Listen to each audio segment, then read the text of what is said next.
Hey Devin, it's nice having you in the group. Nice to meet you, and I hope we see each other on further Google Hangouts. It's gonna be fun working with you, man. My book selling business, I guess, that I do on the side for Amazon. In a nutshell, all I really do is I go on Book Sale Finder. I find the book sales in my area that I'm willing to drive through that has at least, say, 2,000 books or more, because then I can find a decent amount of inventory. Another thing I look for is estate sales that have a lot of books. I just recently went to an estate sale and I picked up a little over 100 books. Estate sales seem to be a little bit more pricey than book sales because book sales are usually in between 50 cents to say $2. And even thrift stores tend to be up to like maybe $3. I go to book sales, estate sales. I also go to thrift stores like Goodwill and Salvation Army. At Goodwill, I look for all the half-priced items for books because then I can get them under my $2 mark because I don't really like spending over $2 a book unless it's a really pricey book. Another thing I do at Goodwill is I check every week on their textbook section because I'm in an area with a college, and if you're in an area with a college, they get in new textbooks, and I recently picked up a few textbooks that are going in between 50 and 100 bucks for say $4 or $5 a piece. Salvation Army, you can pick up books. My Salvation Army anyway, and all the ones in my area, I can get them for 50 cents per paperback and a dollar per hardback. And you can pick up a lot of really good books at Salvation Army. There's probably some other thrift stores in your area that I don't have over here because I'm in kind of a rural area.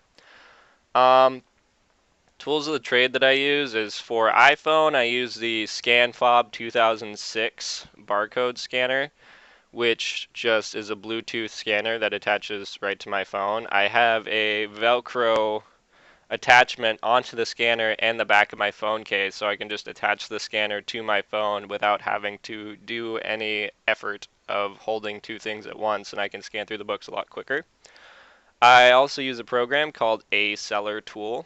This tool, it costs me $30 a month for a downloadable database, which it makes so I can scan through one book and get all the information I need within about 1 to 2 seconds. So I can go through, say, 100 books in about 10 minutes versus people who are looking it up live on their phone take 15 to 20 seconds to load in one book, depending on the internet connection. Sometimes there's not even an internet connection and you're stuck.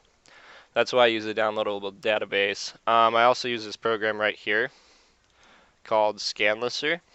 It's $14.95 a month, and you would need a USB barcode scanner, and it scans in the books. Say I'll just do one quick right here that you have, and automatically loads in the price, just like that. So I have it set for 100, and I use a pricing software called Reprice It, and it automatically reprices all my books prices to the going prices within my criteria on Amazon. And with this program, you can actually go right here and put in the general conditions you'd like for it to go to. So you can set up, say, 100 of your books that are in good condition, then just scan them all in. And then the other 15 that are in very good, and 10 that are in like new, and then you say 5 that are in acceptable condition. You can just scan them in. I usually do about 50 to 100 an hour with that.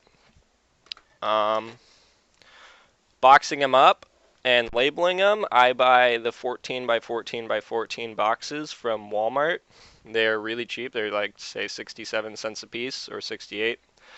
And I just buy those in bulk, so I get like, say, 10 at a time instead of just one. And I fill those up to the brim. And if it goes above 50 pounds, well, 49 pounds because I like to be safe, then I go on to the next 14 by 14 by 14 box. And those have been working great for me. I send in hundreds of books at a time, so just those 14 by 14 by 14 boxes. I don't bother with labeling. I went to label my inventory one time when I had 200 books, and it really sucked finding every single book and labeling it myself. So I just have Amazon label all my inventory for books at 20 cents a piece. I don't use any bubble wrap or saran wrap with the books. I just make sure they're packed in there very tight. I use either craft paper, bubble wrap, those air pockets for any extra space, or if I am out of everything, I just use my Walmart shopping bags. Um, what else is there on book selling? Hmm, I don't really think there's much else besides the repricing software. which is somewhere over here.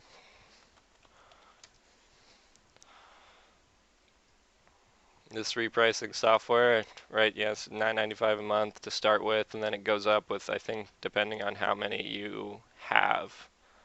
So I've got a few.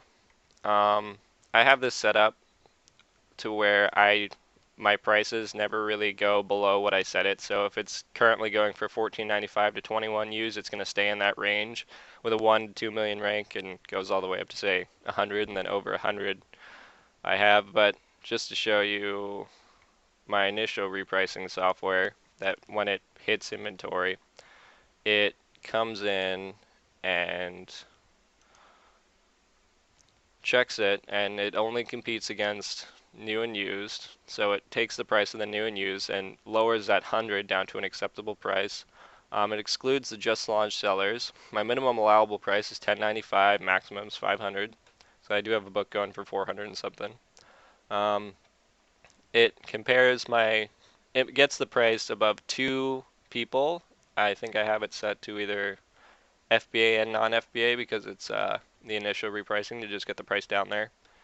Um, if there's not enough people, I have it at $12.95. Let's see. It goes to the lowest competing price for the initial repricing. And then right here, you can set it to where it's a sales. It doesn't go above sales rank of say 2 million, so you can have a different repricer for that. And then my next repricing is over here. So this is my $0 to $15. Now you're gonna see it's a little bit differently. I've got it set to, it compares against the first three people, FBA and non-FBA, because I like to be competitive with my books so they sell quicker, so I can just move my inventory. I don't reprice it with a sales rank above 2 million because I have a different repricer for that. I don't price against Amazon.com, never price it up against. Makes it so I upload my inventory file to Amazon automatically without having to do anything. I use intelligent repricing, which is, I'm not going to go into it, but it's just in a nutshell. It doesn't automatically go to the lowest. It takes the average of, say, the top three that you pick up here and then puts it in a spot for you. I've had some really good luck with that. That's pretty much it for book selling. There's not really much more.